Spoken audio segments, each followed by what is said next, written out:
These guys are ridiculous. And we are back with another episode of How About Them Celtics. Sam and I are here recording on Wednesday, August 14th. How in about August them still, Celtics? which means there's not much to talk about. Almost halfway through. Almost halfway through August. Yeah, and we're going to be welcomed by equally as dead September. So, yeah, yay. September. You ever see the meme even more of, dead? It's worse. Like there's no Olympics.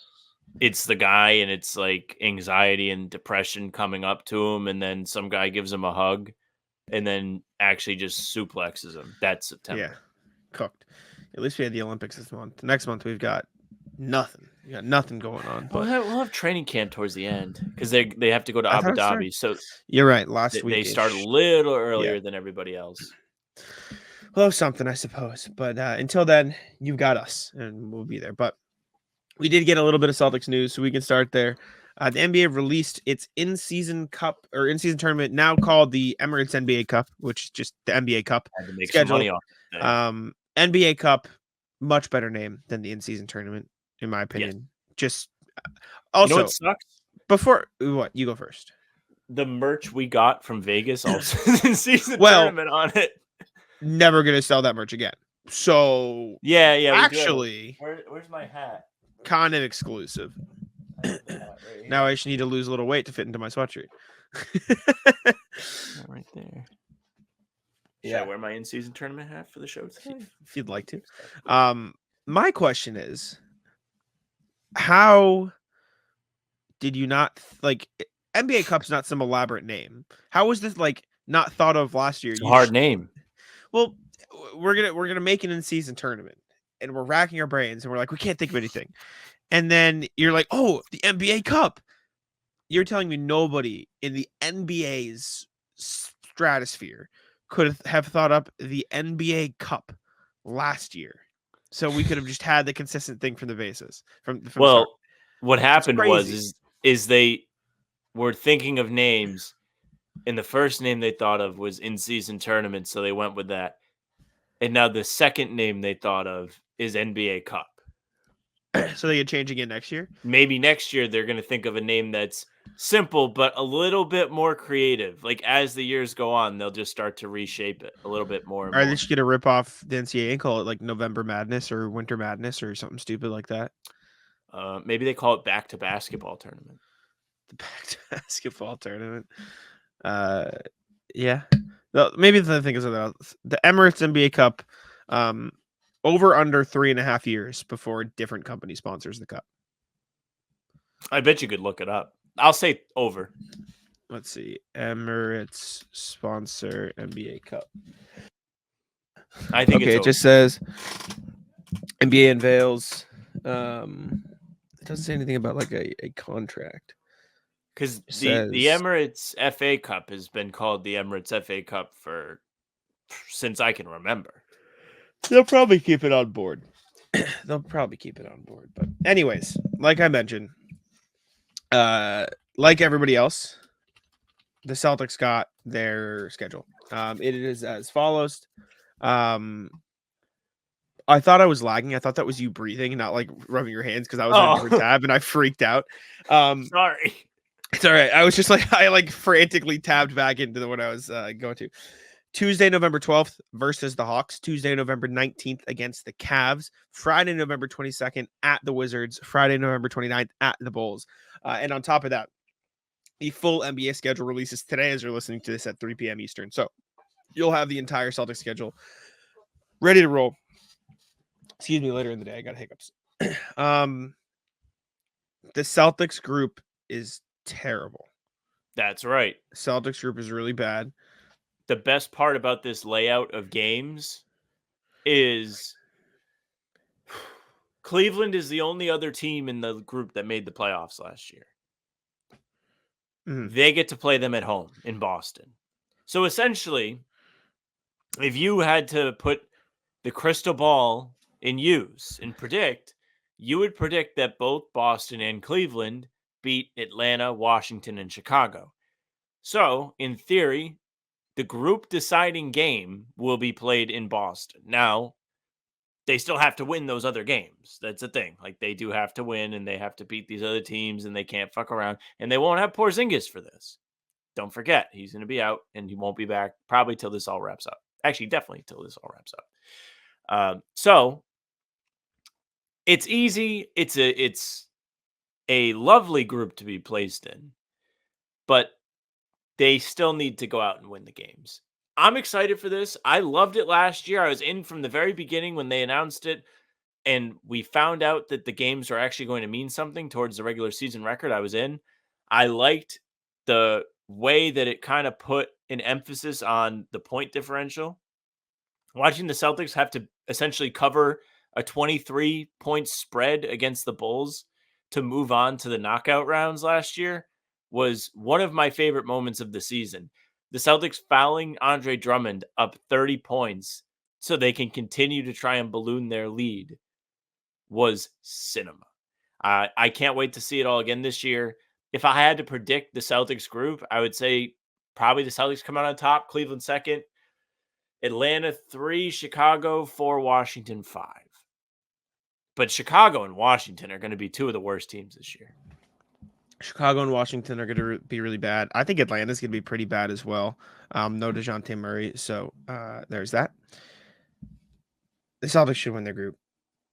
Like you mentioned, anything happen at single games. Like the Celtics lost a game to the Hornets last year. They can lose any of these games.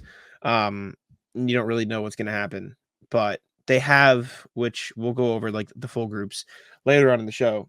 They have the easiest in-season tournament group by a pretty wide margin. A part of that is the Eastern Conference lower ranks is significantly weaker than the Western Conference lower ranks. They kind of got lucky with the draw because the draw is split up. Like I believe the top 3 teams in each conference to one category. Yeah. And then I want to say 4 through 6, 7 through 10, and then so on. So the groups are even, up. Yes. So they're even, but they happen to draw 2 different teams that are taking a step back this year. Yes, in Chicago. And Atlanta. Yeah, plus the Wizards, plus I would argue one of the more mediocre playoff teams. Like if you look at the standings, the 3 they would have probably pulled from were, I guess it's Cleveland, Orlando, Indiana, because Philly and Miami fell into that group with Chicago. So they got really, really lucky because they could have gotten Philly, Miami, or Chicago in their group, and they got Chicago in their group. They could have gotten Atlanta, Brooklyn, or Toronto, didn't matter. Charlotte, Washington, Pistons, didn't matter. The real luck was just getting the Chicago, whichever group got Chicago. Yeah, yeah, right. Whichever group got Chicago out of the Miami, Philly, Chicago is going to be the easiest group, and it just so happens that the Celtics got it. And I would argue, and maybe I'm crazy here, but I think the Celtics would rather see Cleveland than Indiana or Orlando in their group. I agree. Cleveland than either of those 2 teams, especially after what I watched. 1 last year in the in-season tournament, and 2 in the playoffs. I mean, both those teams. Orlando kicked their ass in Orlando in a group stage game, and the Pacers knocked them out, and then they gave them the best playoff series they saw. Cleveland, they had their way with the Cavs, especially at TD Garden last year. They went 4-1 total, swept the regular season, went 2-1 in the playoffs. They should be able to take care of business in this. I'm curious to see what happens with the Cavs because right at the beginning of the offseason, there was a ton of smoke about, they have to split up Mitchell and Garland. Mitchell wants Garland gone. They won't be bringing both guys back. And it's August, and they're both still there. Yeah. They also were reportedly like shopping Jared Allen, and he was pissed. The rumors were so weird. I don't really get it. I think Cleveland's slowly turning into the new Indy. In terms of they're just going to be a mid-playoff team. Like, remember all those years of Cleveland playing and playing, and they were just round 1 exits. Like, bonus. I think they're a little bit higher ceiling than that, but when I say that, I mean maybe they make the second round, and that's it. Like, those Pacers teams never made it past the first round, and I think this one obviously has the potential to do so because they did this year. But Siakam was a big get for them. They don't impress me. Siakam was huge for Indiana, but like Cleveland doesn't impress me. And also if you want to like even make it a more nuanced thing, group stage is, like we saw last year, very dependent on point differential. Cleveland's not scoring the ball a lot. Indiana's scoring the ball a lot though. So avoiding having Indy in your group who can put up a 160 ball in any team is just better for the Celtics chances, even if they accidentally, or, they slip up and drop a game here or there. So That I think Cavs Magic that's big. series was literally rock fight for 80, 7 yeah, fucking games. yeah. I'm excited. Yeah. I love this. I like that it just adds the energy at the beginning of the season. Like people were bullish on, or bullish is a word that I never actually know what it means. Bullish is, I think it means like actually excited. People were not excited about this last year. They thought it was lame. The players were kind of shitting on it. By the time the tournament actually wrapped up, people were like, wow, this was a lot of fun. Like it made these games feel like they were a little bit extra to start the season. And we all got to witness some great moments. I mean, the Bulls game was a lot of fun. The game up in Toronto when it was a pretty tight one and it felt like it actually mattered if they won, even though the way we see things as people who microanalyze everything and watch every game, and we were depending on them to win a title last year. We were like, wow, they got to win every game anyway. But that just made it even more dramatic when it was, oh shit, they should probably try and win this so they can play meaningful games early and we can get a look at what they have. Yeah, I mean, I can't remember. Were you in or out on the in-season tournament last year? I feel like you were I out. was in. I was in. You were in? I was Okay. in. I think I just wrote up assumed an you were article out. for it on Celtics blog as soon as this announcement came last year with the schedule. I was like, this rocks. Here's Okay. the prediction. Okay. I think I just assume you're out on things that are new. That's very Which is- fair. Okay. I like the in-season tournament. Please do better with the courts. Got it. Yes. That Now you can blindly assume I was out on. This is what makes me most angry, though. You're telling me we can have these ridiculous, giant painted courts, which, from a purely marketing perspective, were a success. Like, objectively, they just worked. They got eyes on it. Everyone was talking about it. That is determines success. Exactly. In case you didn't know what we're talking about, we're going to have to update this with the NBA Cup logo. If you're watching on YouTube, we put the giant logo across your faces. You're telling me we can have that, but we can't have a finals logo in the finals on the court? Can we pick one? That would be a shame if they put the finals logo on the court. Can we just pick one? Like, if you're gonna ruin our in-season tournament viewing experience with blood red courts making my eyes bleed the same color, at least give me a finals logo mid-court. Idiots couldn't figure it out. Yeah, season tournament. at least give me a finals logo, right? Like, at least give me something there. Like, give me the big Just put thing the in the middle trophy of on the court. Exactly. Like you said, if you can paint the whole court, you can put the graphic. You can put the trophy on the court. Y'all got enough money to make a special court for the finals in 2 arenas. Come on, make it happen. I don't even need a special. Let's not start a special court. We just want one with the trophy on it. That's what I mean. Their whole thing is like, oh, the paint made people slip. Just make a whole new fucking set of floorboards for the finals. You got the money. What are we doing? Am I crazy? Make it happen. Piss me off. Anyways, NBA Cup, Celtics schedule. You heard it here. We'll talk about the rest of the NBA Cup schedule later in the show. But PrizePicks is America's #1 daily fantasy sports app with over 5 million active members. PrizePicks is the easiest and most exciting way to play daily fantasy sports. Unlike other apps on PrizePicks, it's just you against the numbers. All you do is pick more or less on 2 to 6 player stat projections and watch the winnings roll in. Get in on the daily action with your friends and become a part of the PrizePicks community today. With PrizePicks, you could turn $10 into $1,000 while watching Team USA rack up the gold medals this summer. You can make a PrizePicks lineup of players across basketball, soccer, tennis, golf, and more in as little as 60 seconds. Just pick more or less on 2 to 6 player stat projections and you're locked in. PrizePicks is available in more than 30 states across the country, including California, Texas, and Georgia. Sam and I use PrizePicks all throughout the NBA playoffs as the Celtics were making their run. If you guys tuned into the pregame show, you saw it. We like Drew Holiday blocks. We always picked Jason Tatum to get a dunk. That was a lock for us. And we always picked less on the opposing stars' points. Download the PrizePicks app today and use code CLNS for a first deposit match up to $100. That's code CLNS on PrizePicks for a deposit match up to $100. Pick more, pick less. It's that easy. Next thing is Sam Hauser did a signing event in, I don't know where it was. I believe it was at one of the malls. South Shore Mall? I think it was the North Is that a place? Shore. I think it was the North Shore Mall. South Shore Mall is a place, but I think it was excuse me, the North Shore Mall. I'm looking. So it was a meet and greet at Dynasty Sports. I'm just scrolling. Yep, the North Shore Mall. Signing autographs. You were close. He signed a mini Larry O'Brien. He was asked a bunch of questions. A couple of highlights from his chats include He's asked about the extension. This was via Justin Turpin, who put on Twitter. Shout out Turp. Pretty special that they gave me an opportunity early on when nobody else did, and I just tried to run with it. They believed in me. I'm just glad I can be here and be with this team and have another chance to win it all. And then he also talked about Pritchard's wedding. Noah put it on Twitter, said the Larry OB made it, but then he said, quote, what happened in Cape Cod stays in Cape Cod. Have you ever, okay, this is a tangent, random tangent before we talk about Hauser. Have you ever been to Cape Cod? I have been to Cape Cod. There is so what do you say when you're down there? What do you call it? I'm what? The Cape. I'm on the Cape.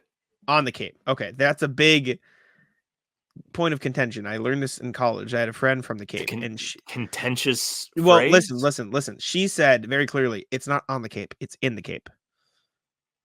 Which just I can't get on board with. I say on the Cape, but like it's on the Cape. I agree with you, but even look at Hauser. What happened in what Cape Cod happened stays in Cape Cod. What happened? You don't say on Cape Cod, but you say on the Cape. I'm just saying. I would say in Cape. See, you see what I mean? People go back and forth. Comments, let us know. But yeah, shout out Hauser. Glad he got extended. Very excited to see him play potentially a larger role next year. But I wish they fucked around a little bit more. Just so we could be like, what if they don't bring him back? What are 3 guys they should bring in to replace Hauser if he doesn't come back? It'd be great for content. We've reached the point in our careers where I think we're semi-rooting for the team to fail a little bit just so we have something to talk about. Little drama. I was reading also, speaking of Justin Turpin, go read his Joe Mazzulla article. We're going to have him on the show at some point in the next couple of pods to talk about it, but go read the article now. It's up on WEI. I was reading Jared Weiss' his article on The Athletic, and he talked about that. They were acting about like, oh, how was your championship run as a reporter? And he said it was my first time covering a title run as a reporter. And he goes, it was actually kind of anticlimactic because it just felt like the whole way they were going to win it. It was obviously fun afterwards, and I had a great time after they did it, but like all the way leading up to it was just like, yeah, they're probably going to win. And they won, so it's kind of just happened. But he said all the excitement of past playoff runs like made them more exciting in the moment. Obviously, the result wasn't what it was, so in hindsight, they don't seem as good. But like, it was probably more fun watching like the Isaiah Thomas runs or the early Celtics this era runs. It's all about expectations. Exactly. So when you go in with the expectations as high as they were this year, I guess you're just bound to have a little bit of an anticlimactic ending. So. I thought it was very rewarding. I cried. I'm fine with it. No complaints here. Next thing, Tom Brady. So actually kind of copied us. Yes, we were first. Well, Tom Brady actually did Team USA football positions. We did Celtics football positions, but Bobby Kritzky put this on Twitter. I don't actually know where this was clipped from, but Tom Brady was asked what every player, if he could fill out like maybe. I think it was I think it was from the NFL's YouTube, but he put together a football starting lineup of Team USA players, and this was what he got. He had Jason Tatum at quarterback, Anthony Edwards at running back, LeBron James at wide receiver, Devin Booker wide receiver, and Anthony Davis at tight end. Thoughts? I feel like those 7-foot guys can't be out there. It's too dangerous. They're going to get hurt. Especially Embiid. You can't be putting Embiid out there. If you want to think about Team USA, LeBron, probably the tight end. Right? Like, he's big. He's strong. If you want to put Tatum at quarterback, I suppose you can do that. Might be Holiday at quarterback. I think I'd go Drew, but I get why you go Tatum. But I would go Drew. Is Steph playing any positions? No. Is he kicking because he can make threes? I don't think that has any correlation. Field goals are worth 3 points. Fuck. I see. I was so confused where you're going with that. I was like, how the fuck does that translate to the skill set? He only makes 3. I think Bam should be on the court or the field somewhere. He could be a tight end. I'd throw that motherfucker at linebacker. Throw him as the MLB in the middle of the field. I mean, he'd probably be on the defensive line. He's so big. Those linebackers aren't like egregiously tall. They still have to be able to move. The linemen are just meant to be behemoths. Yeah, Bam's so quick. I feel like you play lineman. Stick and beat on the O-line. He'll flop around anyways. Throw his body weight around. Probably get Derek White. holding. D. White would be a corner. KD. Did he only? Yeah, he only picked offensive position. I know. I'm trying to think of anything. KD though. isn't playing. I don't think KD would play. I don't think AD would play. I think it was an aggressive pick by him. Maybe I put KD Bam would be there. a receiver because he's so skinny, but he's Yeah. borderline 7 feet. He could be a receiver. Steph could probably be a receiver too. All those catch and shoot threes, he's got half of it down already. He'd be the slot Mine receiver. as well. It's true. That was it. Last Celtics thing. I was gonna say before we get to emails, but there are no emails. Sam, you found is this Reddit post or is it what kind of where'd you This find is this on Twitter. conversation? Okay, yes. This is from DraftKings. DraftKings has posted odds on the Celtics repeating as champions and also the Celtics three-peating as champions. That's crazy. If you're a degenerate, you can, and you're in the correct states, you can open your phone and go bet on it. But use Prize Picks to find the odds first. Yeah. Yeah, so it is on the unnamed betting site, which I probably won't remember to blur out, but I don't care. To win 2 consecutive championships, so repeat would be plus 295. To win 3 in a row is plus 1,000. That is kind of really low odds. 3 feet. I would not bet the Celtics at 3-peat. And not because I don't think they have the talent to, but everyone says this, especially NBA players. So many things have to go right to win a championship. So many things have to go right to win a championship. Obviously, the Celtics weren't fully healthy because KB got hurt, but like other than KP, they were healthy. They were healthy. Like outside of that, all of their opponents were unhealthy, which I obviously gave them an easier path, but it also made it so they didn't have to go as many games and the wear and tear wasn't as bad. They also got a little bit of a weaker opponent from the Western Conference. I would argue. A lot of things have to go right. Luka's, No. There's obviously skill, and I think the Celtics are talented enough to repeat and three-peat, but there's so much more that goes into it than skill, and I think that's got to be understood as well. And even if it's just all skill, other teams around the league are really damn good too. So it's just not an easy thing to do to repeat, let alone three-peat. There hasn't been a three-peat since what? Kobe? Early 2000s? Yeah. Yeah, even the Warriors didn't three-peat. They should have, but they didn't. They really should have won 5 in a row, but they didn't. Yep. Yeah, three-peat. It's been a while. Exactly, because so many things need to go right and or wrong. And you have to think, like, when the Lakers three-peated, like, the league was real bad. Yes. Like, teams were putrid at the time. Now you've got – I mean, we're going to do the standings predictions down the line sometime here, and we're going to be like, which teams are at the bottom?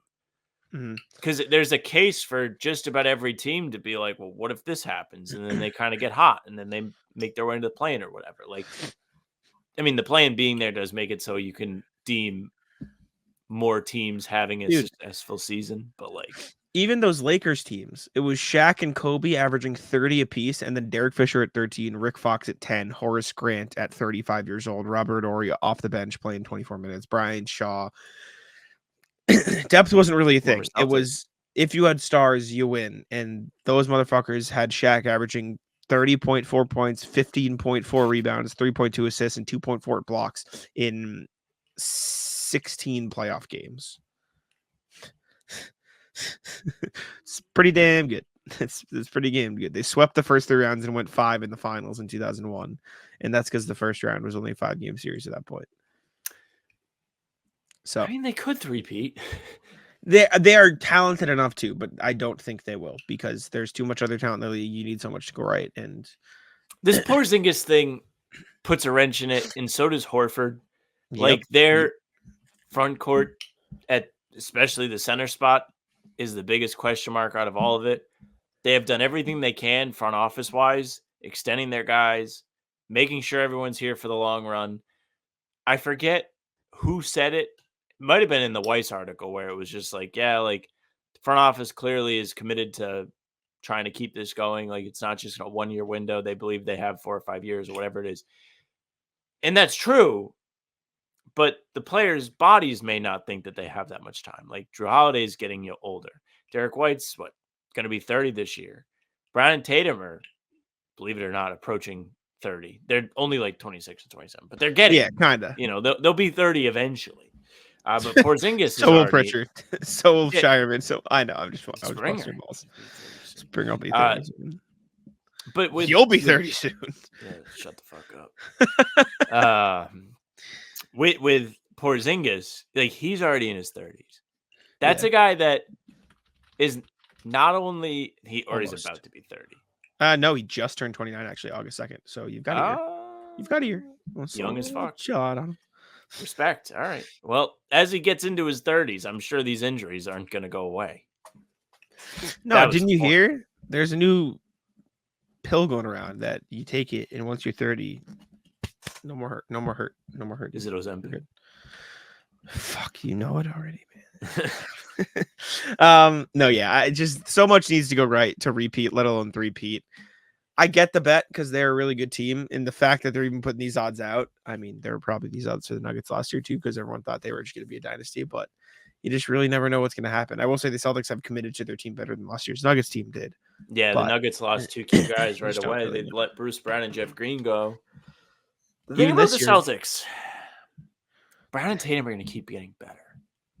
Yes. Like, I think Derek White's going to keep getting better too. Still. Think about older. Think about all the criticism Tatum has gotten this summer. Think about how much you think is valid. Yep.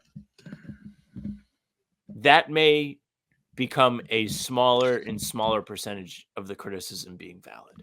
Mm-hmm. And you know what's even crazy? If we want to go into let's go worst case scenario. After next season, Drew Holiday retires, Al Horford retires, Porzingis retires because he's too hurt. I'm right? ready. Let's say that happens.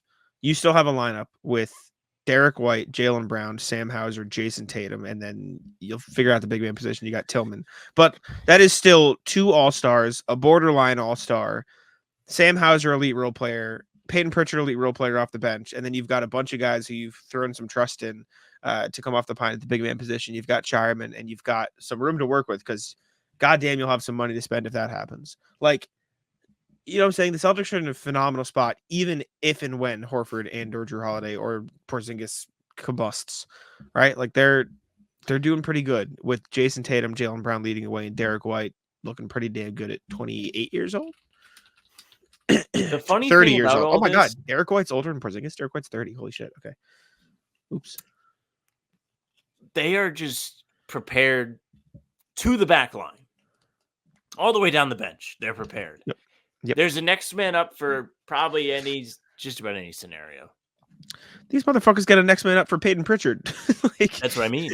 Yeah. We're like, oh, watch out for Springer. Well, I'm like, watch out for Springer. Yeah. I won't rope you into that. But seriously, if he had to eat minutes, I think he could, and he would be all right. And who knows what his jump shots gonna look like this year. And I will also say it is much easier to fit in and play when you have 2 superstars leading the way.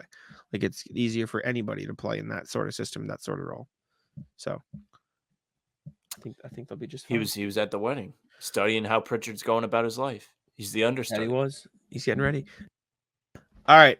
Game Time is an authorized ticket marketplace of Major League Baseball, which makes getting tickets faster and easier. Prices on the Game Time app actually go down the closer it gets to first pitch. I remember my dad taking me to Fenway Park as a kid, getting to watch David Ortiz and Dustin Pedroia sitting in the Green Monster and taking in all there is to love about the iconic ballpark. With killer last-minute deals, all-in prices, views from your seat, and their lowest price guarantee, Game Time takes the guesswork out of buying MLB tickets. Taking a look at my Game Time app right now, I see plenty of great deals to watch my favorite sports teams and my favorite tickets to Noah Khan. You guys know that's my favorite artist. I even used it while in Las Vegas for Summer League to get tickets to a women's basketball game. Some of my favorite features in the Game Time app include letting me see what the price is going to be with fees included. It makes so much easier to take a look and see what the actual price I'm going to pay is. Also, you get to see exactly where you are sitting. It's a great way to know exactly the experience you're going to get. I also love the fact that you can get great last-minute deals. Save up to 60% off buying last minute for sports, concerts, comedy, theater, or anything else. Take the guesswork out of buying MLB tickets with Game Time. Download the Game Time app, create an account, and use code CLNS for $20 off your first purchase. Terms apply. Again, create an account and redeem code CLNS for $20 off. No emails today. A reminder, as always, you guys can email us at hptcpod@gmail.com. But We'll jump into the NBA section, and spoiler alert, there's not much. Starting with the Jazz signing Patty Mills. That is literally the only actual NBA news we have Good outside of signing the after the NBA Cup Olympics. schedule. Yep. Shout out the Jazz. What the hell are the Jazz doing? The Jazz are bringing in a veteran to talk to some of these younger guys they have, or But, like, to lead by example. Their offseason moves have been to sign Patty Mills, sign Steve McCallum for 4 years, and sign Drew Eubanks to a multi-year deal. They're creating the global team. They're trying to get as many different countries represented on their team as possible. That's what the Spurs used to do. Name me every country represented on the Jazz's current United roster. States, Canada, Finland. Wrong. No Canada. Canada's not on there? No, you just take a random guess and assumed Canada was. I forgot that Kelly Olynyk got traded. Okay, yeah, sure. United States, Finland, Yep. Ukraine. Yep. Australia. Yep. I feel like I'm blatantly missing one that we literally just talked about. You're not, but you're missing two that you're just not gonna get. I feel like Sam, they are players that I could tell you their names, and not only would you not know the country they're from, you won't know their names. okay. Well, tell me it their is names. Oscar Tshiebwe. You might know that name. Fuck yeah. I do know the name. He played in Indy last year in the G League and led the G League in rebounds. He averaged like 15 rebounds a game. Like, he was a really, really good rebounder. All right. Where is he from? He's from Democratic Republic of the Congo. We did a video on him, didn't we? I don't think so. I think we've had this conversation. I don't think we did. We definitely didn't. Oscar There's a reason Tshiebwe, I recognize that name. He played in the summer league. Did we do a video on him? What the fuck? I'm pretty sure we didn't. Okay. All right. Like, I'm saying we watched him in summer league this year. Like, we watched him play. Okay. We didn't do a video on him though. Who's the last guy? Babacar Sane, who I've never heard of. He plays. Is he French? No, kind of. Well, no, he's Senegalese, but they speak French, so I think that's like he's close. Somewhere. He's an undrafted rookie this year, so he's brand new. So it's 6 countries total. Yeah. Not bad. Is it 6 countries? 1, 2, 3. Australia, US, Finland. 6. Yeah, Congo, right. Senegal. If only they didn't trade Kelly and Ochai Agbaji. Agbaji's from Canada too, right? I might be crazy. I thought he was from Canada. I thought he was still on the team. Him and Olynyk got traded. When we started the question, I thought he was still on the team. Oh, yeah. Fairness. Fair. Baji's already been traded twice. His career. Twice? He's traded on draft night. Cavs too. Well, no, but I think he was traded like before, because he was drafted and then traded because it was the Gobert trade. So he was on the Cavs for like 2 months and then he got moved. Oh, okay. That counts. Yeah. So shipped the out. NBA has to cut the shit with the draft night stuff, by the way. Wait, was it the Gobert trade? It was the Mitchell trade. I was like, wait, what? Yeah. What they do is they fucking make them wear the wrong hats. And make them wear the wrong hats. Just everybody knows. This is Tyler Rucker's big gripe. I love it. He hates that shit. It's stupid. Everybody knows who's getting drafted ahead of time, and they know that the trade has happened. Just fucking make the switch production wise. Your production team knows the trade happened. I agree. 100%. But yeah, that's the Jazz signed Patty Mills. I'm glad we got 5 minutes out of that. Next thing, let's go over some of the NBA Cup groups currently. We'll go over all the ones not named the Celtics, say which one we think are the hardest ones, and I guess we don't really have to go through the schedules for the other teams. That doesn't really matter as much. Yeah, we can win the group. We can predict the groups, but we need to look at the schedules. So let's start in the Eastern Conference. Group A in the East. Knicks, Magic, Sixers, Nets, Hornets. That might be one of the hardest groups in the East, in the league. That Knicks Sixers, wherever it is played, is going to be quite the game. If it's in New York, you're going to get all of the Madison Square Garden. I can tell you, it's in. It is in Philly. Then you're going to get all the Knicks fans going down to Philly to boo Embiid. It's their first one as well, so it's the first one they play. I think the Knicks should win the group. I think the Magic are going to fight. I think the Hornets are going to be a better team than a lot of people think. I don't think they're going to be super good, but I think they're going to be like a pain in the You just ass. haven't mentioned the Sixers yet. You don't think Um, that the Sixers have had like a good offseason? Like I thought I aside said from the the Paul Sixers. George thing, no, you were like, I think the Knicks are going to win the group. I think that the Magic will give them a tough chance, and then you were In like, my the head, Hornets might yeah, be good you're right. too. I misspoke. I meant I think the Knicks and Sixers should win the group. I think the Magic will be tough for them to beat, and I then I see. think yeah. So if I had to like, the group should finish Knicks, Sixers, Magic, Hornets, Nets. But obviously anything can happen in these tournaments, so we don't really know. But if I'd like to rank the teams in terms of the best team to the worst team in there, and I think the Philly's pretty close to the Knicks as well. But Be yeah, I a don't good know. contentious rivalry. Like it'll be like an early season addition to the playoff series last year. Like the iron's still kind of hot there. Knicks fans don't like Embiid. Yep. Embiid clearly did not like playing hurt and against the Knicks and losing and November all that. 12th. November 12th kicks it all off for us. Well, too bad we'll be watching the Celtics that day. What do I It'll care? be a fun time. Next group in the East is Bucks, Pacers, Heat, Raptors, Pistons. Bucks, Pacers, Heat makes it fun. Like I mentioned when we were talking about the Celtics one, whoever got the Bulls out of that Bulls, Sixers, Heat trio was just gonna have the easiest group. Like if you imagine either of these other groups without that, like it would be Knicks, Magic, Bulls, Nets, Hornets, or Bucks, Pacers, Bulls, Raptors, Pistons. Whoever got the Bulls was gonna have the easiest draw. The Celtics got it. So Shout out lucky to the for them. Bulls, man. And Bulls the Hawks. making life easier. Yeah. Well, actually, no, I'd rather have the Nets than the Hawks. So I don't think they were the worst out of their trio. But I think the Bucks should win this. I think the Pacers are right there in second. I don't think the Heat will give a shit about the in-season tournament. So maybe they'll sneak up there. Pacers I are think in-season tournament legends. They they went to are. the final last year. Yeah, they lost though. So sorry. Beat the Celtics. It must have been pretty good. I think the Raptors are going to be a little bit better than consensus. I think the Pistons are going to be a little bit better consensus. Yeah. I don't think either of them will beat the Bucks or the Pacers. I think the Raptors in will the be group. worse. Then consensus, really? I don't know what's the. Do we have the win total? Let's see. Just NBA feel like projected. it feels like the Raptors have like another year or two before, or maybe another year before things start to head in the other direction for them. They're projected at 30.5. They're projected like to be 33 wins.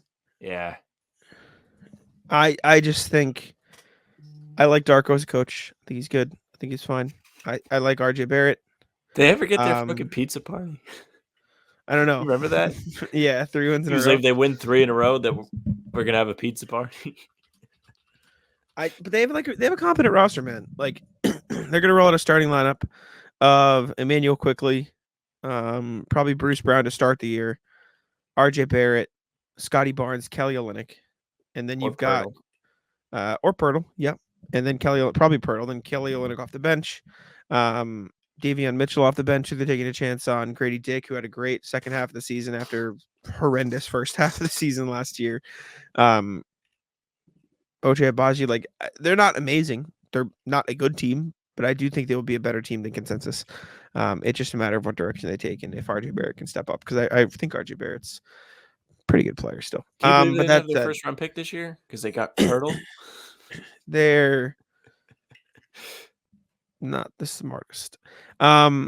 Besides Yuri's falling off. I think the Bucks and the Pacers should run this group, though. Obviously, I think they're just the best teams. Well, that's like another like wrinkle to this, right? Like you have Bucks versus Pacers after the playoffs last year, and also after in-season tournament beef from them playing last year. Was it in-season tournament when they were going at each other? Oh well, they knocked him out. They did knock him out. We were there. But aside from that, there was the game where Giannis wanted the ball and they wouldn't give it to him. Yeah, that was Oscar Tshiebwe. That was the guy. That's why. That is why. That's the guy. Last East group, we know we've talked about Celtics, Cavs, Bulls, Hawks, Wizards. We don't have to talk about it. We just talked about it. Celtics should win. West Group A is Timberwolves, Clippers, Kings, Rockets, Trailblazers. I think all of the West groups are strong. I think this might be the weakest of the West groups. Timberwolves, Kings, Rockets, Clippers, Blazers. Trailblazers, Clippers. Yeah. Yeah, Clippers gonna be like in that 7, 8, 9 range this year probably. Yep. I think the Timberwolves should win the group. I think they're the best team. I think the Kings will fight. I think the Kings might take a jump. I think DeRozan's actually going to help them a lot more than people are giving him credit for. I think he's a good player, especially on that team.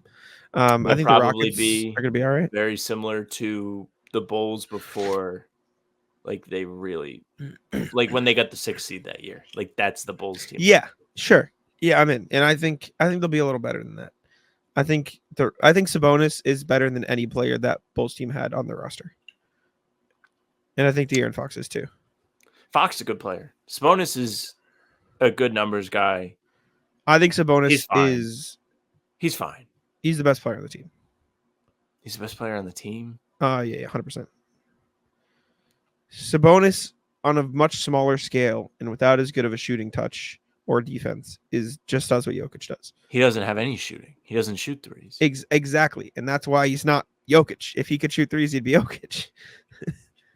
If he could shoot threes and defend the post as well as Jokic does, he'd be an MVP candidate. But he can't, and he's always not. He's not. I will not say he's bad, but he's just under like the. I don't know what I'll call it, but he's like just under the line of like impressed, not impressed. No. Like even when that team was buzzing, like it felt like it was Fox's doing, and he was the. Nah. I mean, I understand that there is a quiet aspect to Sabonis's effectiveness. Like I get that. I know, and I know this is not your game, and this is not why I started the conversation. I just think he's a very effective player, and he impacts winning. He is also the biggest like analytics darling you'll ever meet in ever. Like every analytics is like, what do you have, this the dude. most double doubles in a season? No, since not 2002? even. He's like, you look at any MVP metric or any best player in the league metric, he's top 5 every time. Like, remember when Thad Young was the nice Henry. When Thad Young was the guy, he was like with Magic, LeBron, like a bunch of people on the graphic. Is that the Sabonis analytics case? no, no, because that was for he's been one an NBA guy. group. I understand. I'm not saying he's a bum, but like he's just underneath the line of like I'm gonna give him like credit. You gotta watch. It's fair. I'll watch a lot of Sabonis in fairness. He's not amazing in the post. He's not great at moving his feet. He's not, the defensive issues are there, obviously. And that's, again, Jokic is a much better defender than him. I think Jokic is a better defender than a lot of people give him credit for. And the shooting is obviously not there the way Jokic is. And he's not even as good a finisher as Jokic. Jokic is just better at everything Sabonis does. And that's why Jokic is Jokic. But like a B version of Jokic is still an all NBA player, and I think that's a testament to how good both of those guys are. Did he make all NBA this past year, or did the position thing shaft him? All NBA teams, because I know he was making it shafted when they were taking only centers for that big man spot, and like he clearly is like one of the top centers. He did make it. He made it this season. 3rd team, yeah. Nice, good for him. He's made it 2 years in a row. He doesn't suck by any means. It's just I don't know. Yep, 2 years in a row on 3rd team. He's been there. Next group, I think the Timberwolves should win that group straight off so hard. I think the Rockets will be fun too. Blazers stink. Next group: Thunder, Suns, Lakers, Jazz, Spurs. Thunder, good team. Suns, good team. Lakers, fine team. Spurs, fine team. Jazz, bad team. I think that's how it shakes out. Lakers might be bad. No, I think they'll be fine. I think they'll be. They have a championship to defend, Jack. That's true. I think they'll be 6th or 8th seed this year. Around. I'd love it if they missed the playoffs. Wouldn't complain. It's fine with me. I don't care. Let's think about the West quick. Have to do it. Teams that are better in no order: Denver, Oklahoma City. Hold on, let me pull up the standings. Let me organize this. Minnesota. OKC better, Nuggets better, Timberwolves better. That's 3. Dallas. Count them. Dallas better. Or you got it in your fingers. Memphis better. Yep. New Orleans better. Phoenix or worse? Probably better. New Orleans on par. And they're on par. Even Yeah. after getting Murray? Maybe a little better, How but much not does enough. health play into it for you? I think Are you I think thinking about that?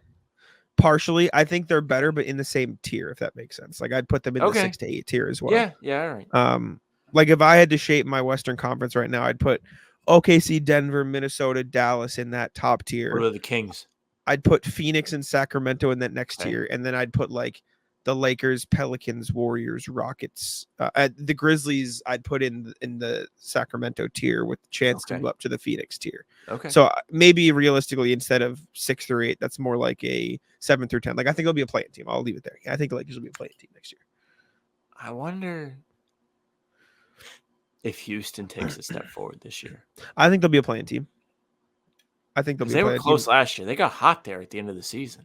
I think the Jazz will miss the playoffs. Yep, I think Blazers. the Blazers will miss the playoffs. I think the Clippers might miss the playoffs. I think the Clippers miss the playoffs. I don't know, man. They're going to be playing in front of the wall for 41 games. I think the Clippers miss the playoffs. I am legitimately excited to see how their new arena pans out. Holy shit, this is impossible. Well, we need to save this for another episode. You can't, because I don't think All the right, Spurs. Group B. Thunder. Thunder should win it. Yeah, Thunder should win it. It's Thunder, Spurs, Lakers, Blazers. Who the Jazz? No. Thunder, Suns, Lakers, Jazz, Spurs. Lakers, Jazz, Spurs. Okay. I think Thunder should win it. I think the Spurs could be a fun team to watch because I think Wemby's going to be. The Suns are peeking around the corner. They made a few good point guard They're signings fine. this summer and added they're good talent too. at that position. It should be Thunder, Suns top of the group. I think the Spurs and Lakers will be like, maybe we'll stick around. Okay. Jazz suck. Last group, the heater group, best group of the entire NBA Cup. Nuggets, Mavs, Pelicans, Warriors, Grizzlies. You get Grizzlies in there. Good fucking luck. You're cooked. Denver once again got worse this summer, by the way. I think any one of these teams could win the group. Any one of them. And I wouldn't blink it. Wouldn't bat an eye. Even the Warriors? Yeah. Wouldn't bat an eye. They made damn good signings after Clay was out. They did. Gone. They brought in D'Anthony guys Melton, to replace him. D'Anthony Melton, Kyle Anderson, and Buddy Hield. All in the Warriors now. I forgot about Buddy Hield. I'm so excited to taking another jump. Yep. Shout out Marcus, man. All right. Those are the groups. Next thing, Sam's bringing back his Reddit post today. What you got? Reddit post of the day comes from the NBA subreddit here. Post after the Olympics comes from user. Everyone needs a hero, spelled like Tyler Hero. Now that Steph Curry has a gold medal, who is the best American player without a gold medal? Since the U.S. didn't start sending pros until 1992, it wouldn't be fair to include players who weren't eligible. So for the sake of argument, let's say they had to be 30 years old or younger at 1992. So players like Kareem, Wilt, Bill Russell, Jerry West, Elgin Baylor, Bill Walton, all exempt. With those parameters, who is the best American player without a gold medal? Edit, why do people keep on saying Tatum? Yeah, that's just double wrong because even if you're making the joke, he didn't earn his this year. He won one in 2020. Instant knee-jerk reaction. Now, it does not have to be current players. Can I look at the There's a comments, comment here that is unequivocally the correct answer. I just saw it. Yeah. It's Tim Duncan. Yes. Tim Duncan, 2004, that won the bronze. Tough. Yikes. Would have been a little funny if this team won the bronze. Do you hear Carmelo Anthony was asked, would you trade your 3 Olympic golds for an NBA championship? I did see this. I tweeted the Shane Gillis gif. I think he's right. I wouldn't. I would absolutely take a ring. See, I get his perspective, though. Because, for example, Luke Cornett has a ring. Namish Keita has a ring. JD Davison has a ring. And I get in the context of he would have been one of the best players on his team. But if you're asking me, would you rather have won a ring with like the Lakers that one year or the Thunder one of those years were a role player versus you don't just Yeah, get but a that's gold not what medal. he's saying. What do you mean? What is he saying? He's saying I wouldn't trade him to win a championship. That's what I'm saying. But like he was asked, would you trade it for a ring? And in the context of would I rather have 3 gold medals or a ring as a role player? If you win a gold medal, There is like, no as a role player. can I talk? Can I finish my point? let me finish my point. What I'm saying is he was a role player on the Lakers. And so if the Lakers had won a ring while he was there, he would have gotten a ring. Right? He would have had a ring. Everybody on Team USA is there because they are one of the best players in the NBA. Like he was on those teams winning gold for his country because he was objectively one of the best players in the NBA. Right? There's a few exceptions, right? Like the Keldon Johnsons, JaVale McGee, but those are like so minimal. And they don't win multiple. They don't win 3, right? They'll get on the team once. And so I get his perspective of like me winning 3 gold medals with Team USA. Like I was one of the best players in the NBA for 12 years to be able to do that. And so like trading that prestige or whatever for like, let's say he just like joined the Celtics this year on the end of the bench, like a Blake Griffin role and won a ring. I get why that would mean more to him than a ring like that. I mean, yeah, in that small window of him being like a role player. Sure. Yeah. If from the general perspective, I get why 3 Olympic medals would mean more than any ring. If you're going to pose a question of if you could have won New York a championship versus that, then you know what I'm saying? Then it's a little bit I'm more sure like, it probably makes him think a bit more. Yeah. But I mean, as much as I can't stand the guy, like nobody thinks of Melo as this scrub end of bench guy. Like they do think of him, like to your point, like as somebody who was one of the best in the league for 12 years. Yeah. But they also think of him no rings as a loser. Probably one of the best. Especially like me. Probably one of the best with no rings, right? Top 5 player with Charles no rings. Barkley, Stockton AI Malone. won an MVP. Stockton Malone. And Steve Melo, Nash right won there. a ring. No, he's up there. 2 MVPs back He's to up back. there. Melo's in the upper. No ring. Melo's in the upper echelon though. He's one of the best ever with no ring. He's Melo's one of those guys that I wholeheartedly feel is so overrated. I think by general fans a little bit, but I don't think it's fair to completely like say he's terrible. Like I still think he's. I don't think he's better than Pierce. Player. And that is where my frustration comes from.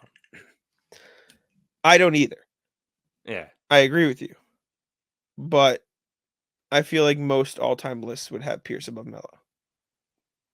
Would they? Yeah, 100%. Let me look. So I'm just gonna type in best NBA players of all time. Maybe I'm wrong. If I'm wrong, I'm wrong. But like, okay, I always see people saying that. Hoops Hype updated this literally 1 day ago.